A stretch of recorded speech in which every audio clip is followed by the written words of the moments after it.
प्यारे बच्चों, हिंदी सेशन में आपका स्वागत है। बच्चों, पहले मध्यम वर्ग के लोग साधारण भोजन से ही काम चलाते थे, जिसमें स्थानीय व्यंजनों का प्रमुख स्थान होता था, जैसे कि दाल चावल, सब्जी रोटी आदि। परंतु अब लोग भारत के विभिन्न प्रांतों के व्यंजनों का आनंद लेते हैं, जैसे इडली सांभर है, छोले भटूरे आदि। परंतु आज वही खाने के पदार्थ हमें कम नजर आते हैं। खान पान की तस्वीर बदलती जा रही है। लोगों की रुचि में बदलाव आने लगे हैं। पिज़्ज़ा, बर्गर, नूडल्स जैसे फास्ट फूड पदार्थों ने हर घर में अपना घर बना लिया है। ये व्यंजन सभी लोगों को अधिक पसंद आने लगे हैं।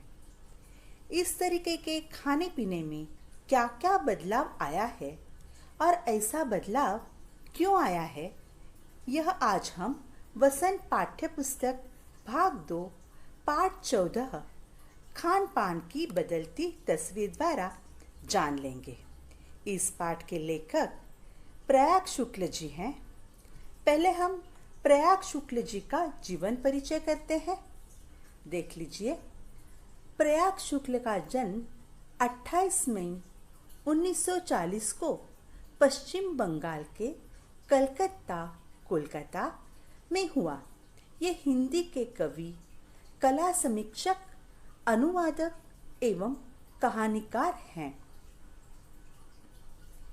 उनकी प्रमुख रचनाएं कविता संभव, यह एक दिन है, रात का पेड़, अधूरी चीजें तमाम, यह जो हरा है, ये उनकी प्रमुख रचनाएं हैं। उनके पुरस्कार और सम्मान देखते हैं। देखो, द्विजदेव सम्मान उन्हें प्राप्त हुआ, साहित्य अकादमी का अनुवाद पुरस्कार उन्हें मिला और शरद जोशी सम्मान उन्हें मिला। अभी हम पाठ पढ़ना शुरू करते हैं। पिछले 10-15 वर्षों में हमारी खान पान की संस्कृति में एक बड़ा बदलाव आया है। इडली डोसा, बड़ा सांभर, रसम अब केवल दक्षिण भारत तक सीमित नहीं है। ये उत्तर भारत के भी हर शहर में उपलब्ध है और अब तो उत्तर भारत की ढाबा संस्कृति लगभग पूरे देश में फैल चुकी है। अब आप कहीं भी हो, उत्तर भारतीय रोटी, दाल, साग आपको मिल ही जाएंगे। फास्ट फूड, तुरंत भोजन का चलन भी बड़े शहरों में खूब बढ़ा है। इस फास्ट फूड में बर्गर, नूडल्स जैसी कई चीज़ें शामिल हैं। एक ज़माने में कुछ ही लोगों तक सीमित चाइनीज़ नूडल्स अब संभवतः किसी के लिए अजनबी नहीं रहे।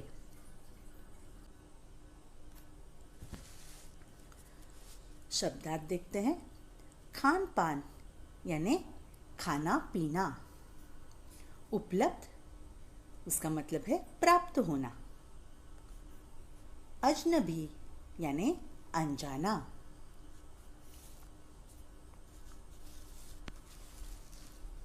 तो पिछले 10-15 वर्षों में खान पान में, अभी खान पान का मतलब क्या है, खाने पीने की चीज़ें, तो उसमें बहुत बदलाव आने लगा है, यानी कि परिवर्तन आया हुआ है। हम देखते हैं दक्षिण भारत के जो व्यंजन हैं, जैसे इडली है, सांभर है, डोसा, रसम, अब उत्तर भारत में भी क्या होने लगे हैं, आसानी से मिलने लगे हैं। तो उसके लिए हमें दक्षिण भारत जाने की आवश्यकता नहीं होती है।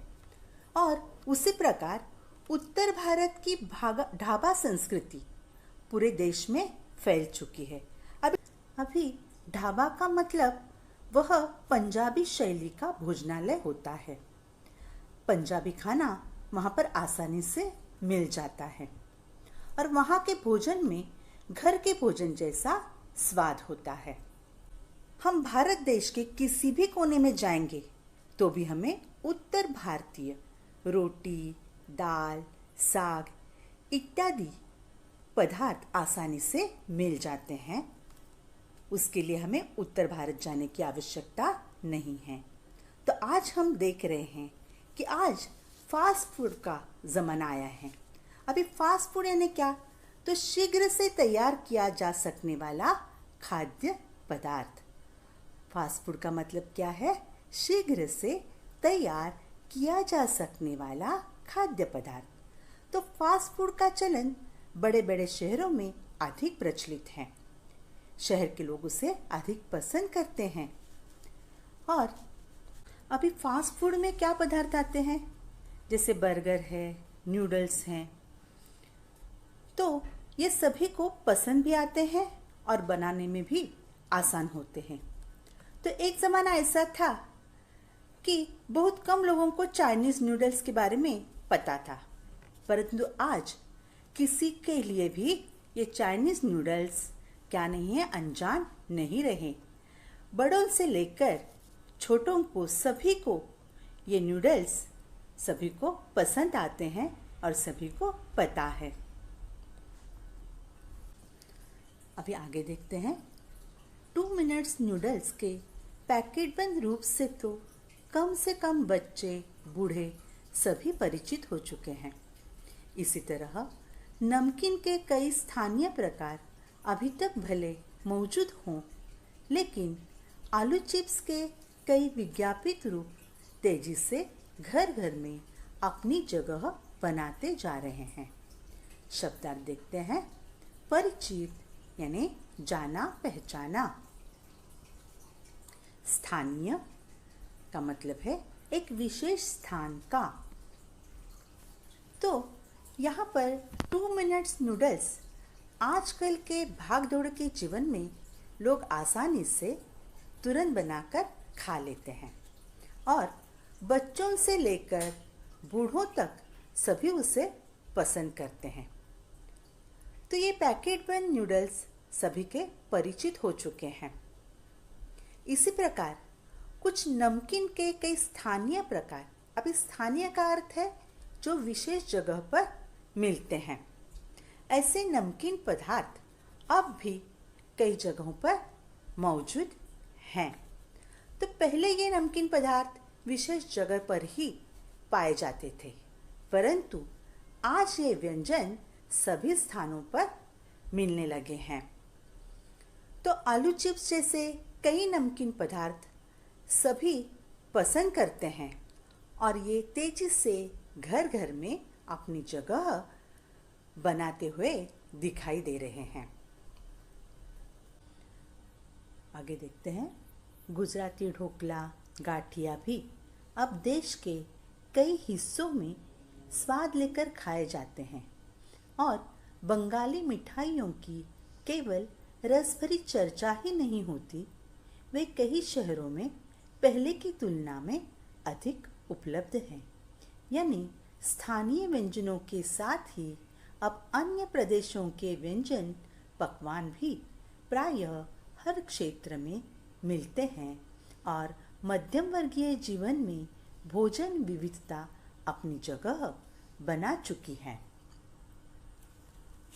शब्दार्थ है व्यंजन यानी खाद्य पदार्थ, विविधता यानी भिन्नता।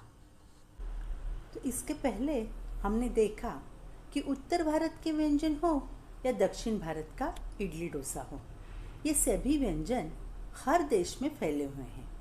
तो उसी प्रकार गुजराती ढोकला हो या गाठिया हो, ये सभी चीज़ें देश के कई भागों में स्वाद लेकर खाए जाते हैं और ये सभी व्यंजन सभी जगह पर आसानी से मिलते हैं।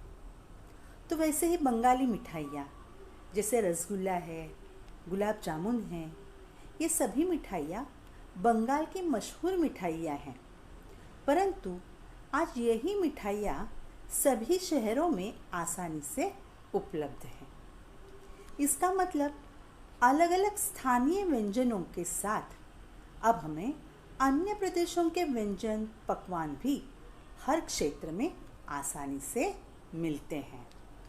इसकी वजह से आज हम देखते हैं कि मध्यम वर्गीयों के भोजन में भी विविधता दिखाई दे रही है। उनके भोजन में विविधता अपनी जगह बना चुकी है। तो आज हमने जान लिया कि अलग अलग प्रदेशों के अलग अलग व्यंजन होते हैं, परंतु आज ये सभी व्यंजन हर स्थानों में पाए जाते हैं। तो बच्चों, आज हम यहीं पर रुकते हैं और आगे का पाठ हम अगले सेशन में शुरू करते हैं। धन्यवाद।